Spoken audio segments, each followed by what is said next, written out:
Hi friends, అందరికీ సంక్రాంతి మరియు భోగి పండుగ శుభాకాంక్షలు. మీ అందరికీ సకల సంతోషాలు కలగాలని కోరుకుంటున్నాను. అలాగే మా ఇంట్లో భోగి పండుగ మరియు సంక్రాంతి పండుగ ఎలా సెలబ్రేట్ చేసుకున్నామో మీకు చెప్పాలనుకుంటున్నాను. ఫ్రెండ్స్, మీరు కూడా చాలా హ్యాపీగా ఎంజాయ్ చేసి ఉంటారు కదా. చూడండి ఫ్రెండ్స్, ఇక్కడ ఈరోజు మేము ఈ రంగుల ముగ్గు వేసామండి. ఇది వేయడానికి మాకు 2 గంటల టైం పట్టిందండి. చూడడానికి ఇంతే ఉంది కానీ చాలా టైం పట్టిందండి. ఇదిగో మా అత్తమ్మ ఆవు పేడతో గొబ్బెమ్మలు చేస్తుంది. ఈ గొబ్బెమ్మలను చూసి మా చిన్నోడైతే, చీ మమ్మీ ఇవి చేతితో ముట్టుకున్నారేంటి అంటూ దగ్గరికి కూడా రాలేదండి, స్మెల్ వస్తుందని. ఇక వాడు ఆ చేతితో ఏం పెట్టినా తినడు. అందుకే పిల్లలకి మన పండుగ సంప్రదాయాల గురించి చెప్పాలండి. అప్పుడు నేను చెప్పాను ఏంటంటే, ఈ ఆవు పేడతో చేసిన గొబ్బెమ్మల వల్ల యాంటీబ్యాక్టీరియల్స్ అనేది ఉంటాయి. దీనివల్ల మనకి ఎలాంటి సూక్ష్మజీవులు రాకుండా ఉంటాయి అనేసి ఏదో సైంటిఫిక్ రీజన్ చెప్పానండి. అప్పుడు వాడికి అర్థమైందో లేదో తెలియదు కానీ అలా అయితే చెప్పా. ఎంత చెప్పినా సరే వాడు మాత్రం ఆ స్మెల్ వస్తుందని ముక్కు మూసుకునే ఉన్నాడండి అది చేసే అంతసేపు. ఇక్కడ చూడండి, మా అత్తయ్య గొబ్బెమ్మలని కడపల మీద అలాగే ముగ్గు మధ్యలో వేసి పువ్వులు, పసుపు, కుంకుమ, నవధాన్యాలు వేస్తుందండి. మామూలుగా అయితే ఈ గొబ్బెమ్మలను గోదాదేవితో పోలుస్తారండి, అందుకే పసుపు కుంకుమ వేసి పూజిస్తారు. ఈ నవధాన్యాలు ఇవి ఎందుకు వేస్తారంటే, వీటి కోసం ఏదైనా సూక్ష్మజీవులు వీటి దగ్గరికి వస్తే ఈ గొబ్బెమ్మలో ఉండే యాంటీబ్యాక్టీరియా వాటిని చంపేస్తుందండి.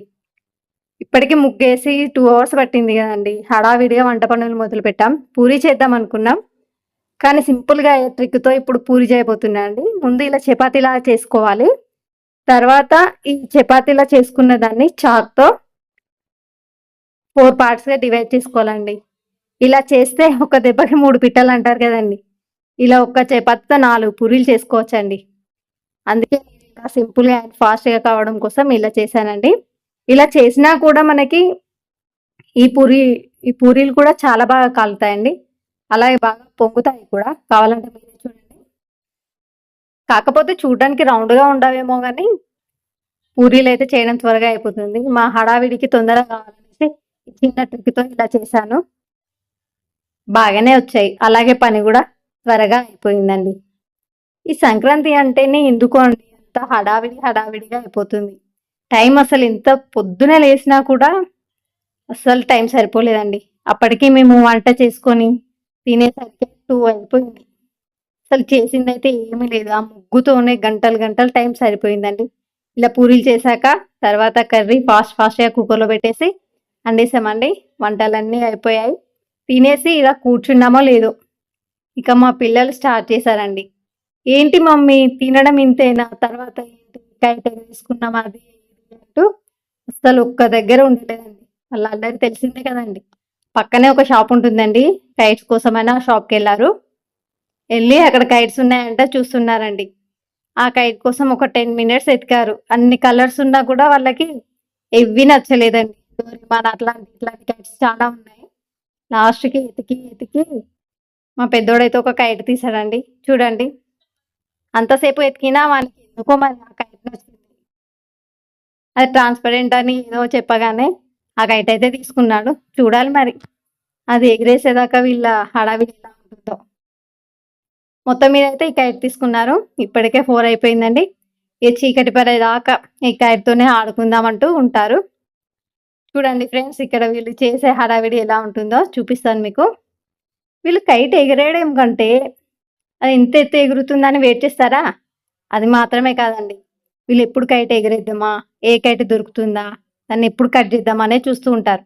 చూడాలి మరి ఈ సంక్రాంతికి వీళ్ళ కైట్ ఎవరైనా కట్ చేస్తారా, లేకపోతే వేరే వాళ్ళ కైట్ ఎవరైనా వీళ్ళు కట్ చేస్తారా, ముందే చూడాలి. చివరిగా అయితే ఒక కైట్ని అయితే కట్ చేశారండి. అది ఎలా కట్ చేశారనేది మీరు వీడియో చివరి దాకా చూడండి, మీకే తెలుస్తుంది. ఫ్రెండ్స్, ఈ కైట్స్ ఎందుకు ఎగిరేస్తారో తెలుసా? మామూలుగా అయితే ముందుగా శ్రీరాముడు ఈ కైట్ ఎగిరేయడాన్ని ప్రారంభించాడంట. అప్పటి నుంచి ఇది ఒక సాంప్రదాయంగా వస్తుంది. అయితే ఈ కైట్ ఎగిరేయడానికి అందరూ ఆరుబయటకు వస్తారు కదండి. ఈ చలికాలంలో చలికి తట్టుకోవచ్చు, అలాగే మనకి ఎండ నుండి విటమిన్ కూడా లభిస్తుంది. అందుకే మళ్ళీ ఈ కైట్ ఎగరేయడం కోసం అందరం గుంపులు ఒక దగ్గర కలుస్తాం కదా, అప్పుడు ఫ్రెండ్షిప్ కూడా బాగుంటుందని సంప్రదాయాన్ని కంటిన్యూ చేస్తున్నారు.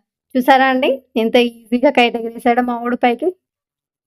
వెళ్తుందండి, గాలి వస్తుంది, పైన దాకా వెళ్ళింది. వెంటనే వాళ్ళకి ఇంకొక ఐడియా అనిపించిందండి. నేను ఎలా కట్ చేయాలా అని చూస్తున్నారు. దగ్గర దాకా వెళ్తున్నారు. చాలా కైట్సే ఉన్నాయి. చూడాలి మరి ఏ కైట్ దొరుకుతుందో కట్ చేయడానికి. ఒక కైట్ వచ్చిందండి. రెడ్ కైట్ మాదండి. పక్కనే వచ్చింది. కట్ చేయడానికి ట్రై చేస్తున్నాడండి. దాంతో పెద్ద ఫైటింగే జరుగుతుంది. చివరిగా అయితే కట్ చేశాడండి. ఓకే. ఒక కైట్ అయితే ఇవాళ మనకు దొరికిందండి. ఇప్పటితో ఆగుతారా? ఇంకింత హుషారు పెంచుకొని ఇంకెన్ని కైట్స్ కట్ చేద్దామా అని చూసారా? అప్పుడే సన్‌సెట్ అయిపోయింది. అయినా కూడా వీడు ఆగడం లేదు. నైట్ అయ్యేవరదాకా ఇంతేనండి. వీళ్ళు ఎగరేయడం కంటే కట్ చేయడానికే ఎక్కువ ఇంట్రెస్ట్ చూపిస్తారు. చూడాలి మరి ఏం జరుగుతుందో. మీరు కూడా ఇలానే ఎంజాయ్ చేస్తుంటారు కదా సంక్రాంతి అంటే? ఇంకా ఆంధ్రాలోనైతే కోడి పందాలు అవి ఇవి అంటే చాలా బాగా ఎంజాయ్ చేస్తారు. నాకైతే ఒక్కసారైనా అట్లా ఎళ్లి అక్కడ సెలబ్రేషన్స్ చూడాలని చాలా ఉంటుందండి. కాకపోతే మాకక్కడ ఎవరు లేరు. Okay friends. మీకు ఈ వీడియో నచ్చినట్టయితే లైక్ చేయండి, షేర్ చేయండి, అలాగే సబ్స్క్రైబ్ చేసుకోండి.